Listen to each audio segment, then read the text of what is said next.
ഓട്ടോയിലേ ഇരിക്കാൻ സ്ഥലമില്ലാത്തതുകൊണ്ടുള്ള ഇരുത്തൊന്നും അല്ല കേട്ടോ അത്. 4 വയസ്സുകാരി ഒരു പെങ്ങളുട്ടി ഉണ്ടായതിൻ്റെ പേരിൽ കുട്ടിത്തം നഷ്ടപ്പെട്ട് ഈ ബാധ്യതകളെല്ലാം ഏറ്റെടുത്ത ഒരു 6 വയസ്സുകാരൻ കാക്കാനെയല്ല കാണുന്നത്.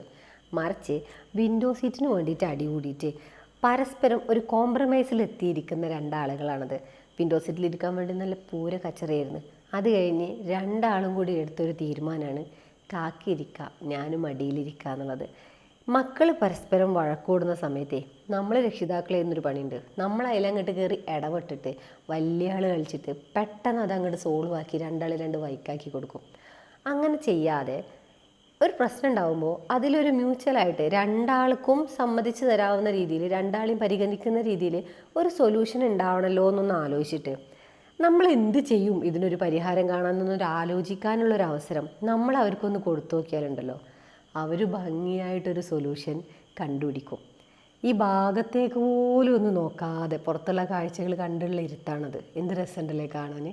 ഞാനതിന് സൊല്യൂഷൻ ഉണ്ടാക്കിയിരുന്നെങ്കിൽ ഒരാൾ ആ സൈഡിലും മറ്റേ ആൾ ഈ സൈഡിലും ഇരുന്നോളൂ എന്ന് പറയുമായിരുന്നു. അപ്പോഴും എൻ്റെ മടിയുള്ള മറ്റേ ആൾ അടുത്തൊരു കച്ചറക്കുള്ള സാധ്യത ഉണ്ടാവുമായിരുന്നു. ആ ഭാഗത്തേക്കേ നോക്കാതെ ജസ്റ്റ് ഒന്നിങ്ങനെ എന്താ അവിടെ നടക്കുന്നതെന്ന് മാത്രം ഒന്ന് ശ്രദ്ധിച്ചിട്ട് കുറച്ച് സമയം ഞാൻ ഇരുന്നപ്പോൾ ഉണ്ടായൊരു വളരെ ബ്യൂട്ടിഫുള്ളായിട്ടുള്ളൊരു സൊല്യൂഷൻ കണ്ടുപിടിക്കലാണത്. എപ്പോഴും നല്ലത് അതാണ്. അവർക്ക് ഇനിയും ഇനിയും ജീവിതത്തിൽ സൊല്യൂഷൻസ് കണ്ടുപിടിക്കാനുള്ളതല്ലേ. അവർ തന്നെ അവരുടെ തർക്കങ്ങൾക്കുള്ള കുഞ്ഞു കുഞ്ഞു പരിഹാരങ്ങൾ രണ്ടുപേർക്കും പരസ്പരം യോജിക്കുന്ന രീതിയിൽ കണ്ടുപിടിക്കട്ടെ. അത് രസമല്ലേ.